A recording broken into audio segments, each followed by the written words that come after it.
Alam mo yung pupunta ka sa onsen to relax, tapos biglang culture shock pala ang aabutin.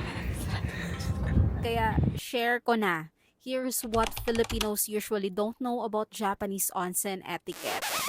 Unang shocking sa lahat, totally naked ka sa onsen. Pero reminder sa Japan, this is normal, walang body shaming, walang awkward stares. It's not sexual, it's part of their tradition.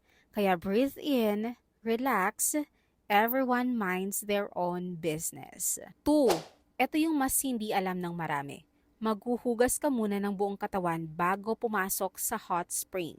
May shower area naman, pwede ka maligo para malinis bago sumabak sa onsen. 3. Foot bath are actually their thing and it is relaxing.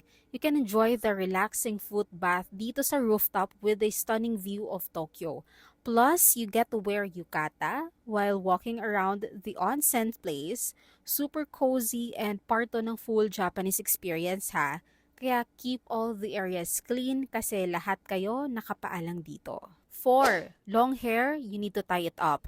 Talking, low volume lang. At pinaka-importante, no phones inside the changing station for privacy and respect din sa iba. 5. Another common shock. Some onsens don't allow tattoos dahil sa tradisyon.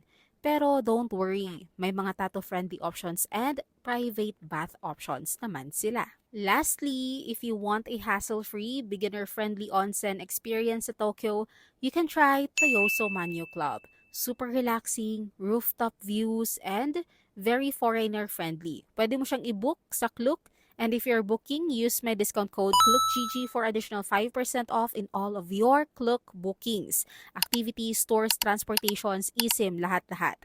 Now you know the real onsen etiquette para walang culture shock. Just pure serenity.